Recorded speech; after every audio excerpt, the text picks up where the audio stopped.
And here's something that you're probably not going to want to hear, but it is the truth. Not everybody on the team is going to be happy about this promotion.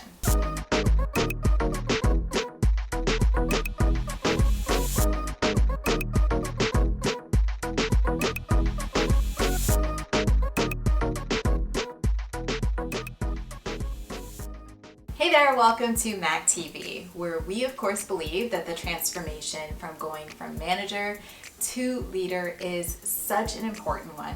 And that's because our leaders, well, they change lives, and they are the ones that are having a profound effect on our working environment today. So today's topic is a little bit of a sticky one. We're going to be talking about going from being a peer or a team member to being the one that is actually leading the team's activity or directing their activity. So since I've literally been in your shoes before, I'm going to give you some real advice in terms of what to expect, what you can do, and what you definitely do not want to do. So let's get started. Now, one of the first things that you got to do when you are transitioning from being a peer to a manager, actually no, I'm going to back that up a little bit. From the moment that you have that discussion with your manager or with your boss about the fact that you're getting this promotion, you have to get it in your head that things are going to change.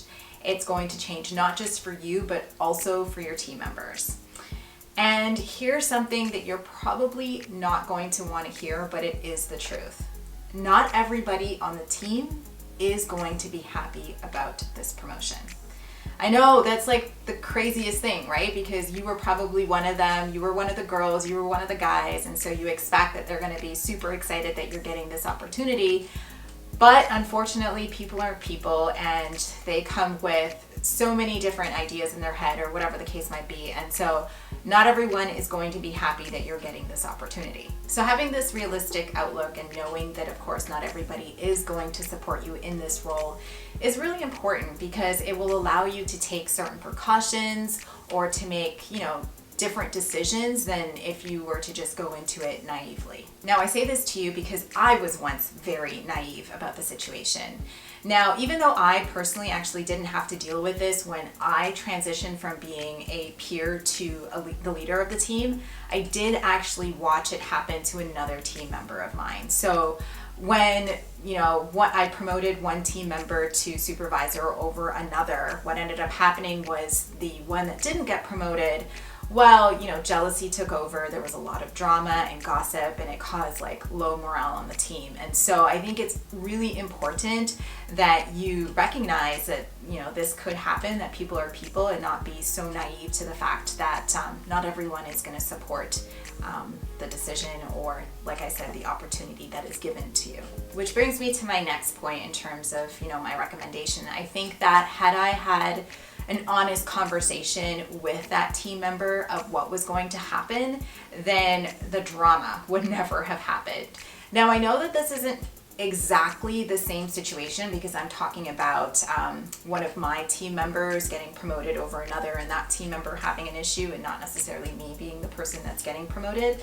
But I think the concept is basically the same. So yeah, I would suggest calling out the awkward size elephant in the room. So once you have the green light from your boss to go ahead and let people know, one of the first people that you need to talk to, or the first people that you need to talk to, would be your peers. So go in a non-work setting, sit them down, and let them know what's coming. Let them know what's around the corner, and be as open, as honest as you possibly can be.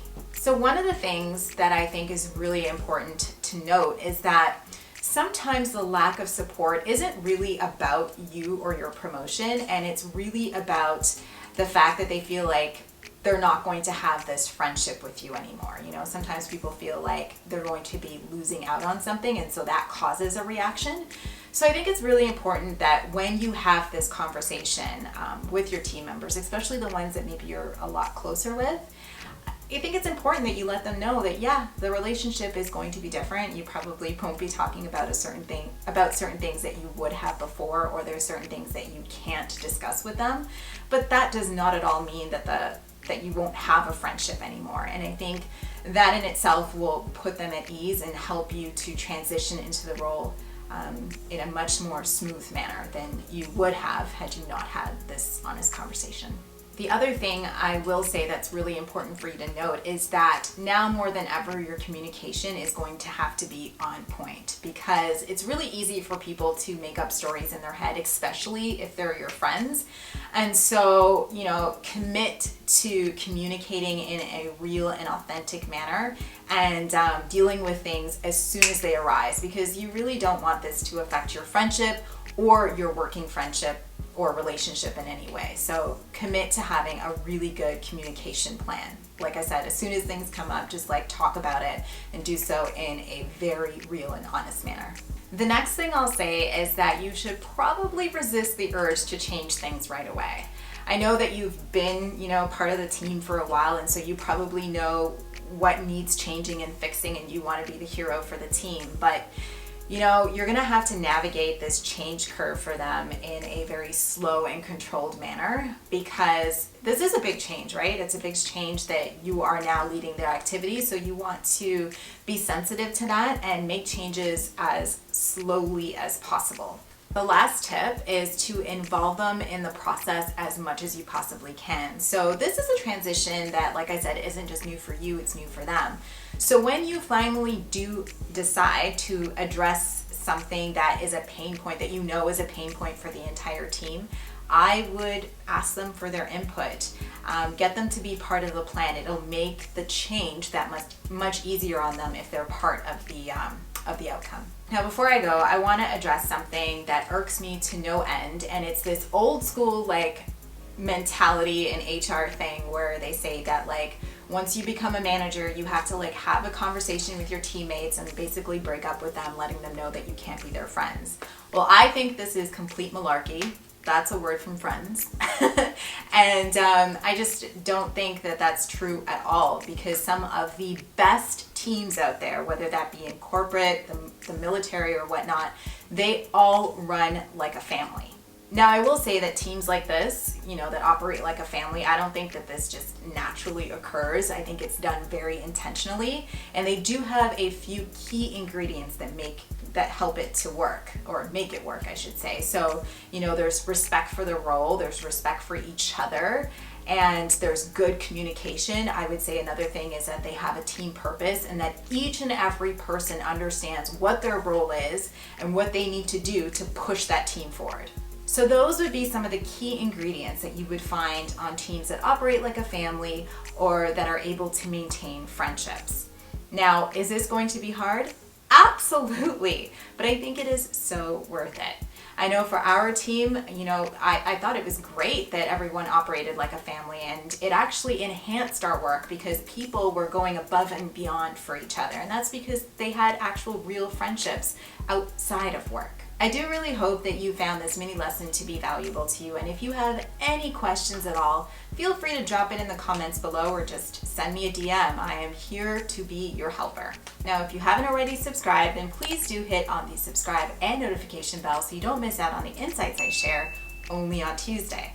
And I want you to head over to MakitaAndrews.com and become an insider there, because sometimes I just send things to my subscribers that I don't send here because I like to spoil my people.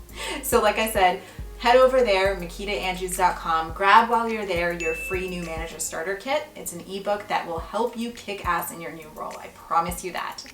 Thank you so much for watching. I really enjoy being here with you, and I hope that you enjoy being here with me every single Tuesday. So I hope you have a fantastic rest of the week. Don't forget to keep smiling, and I'll see you in the next one.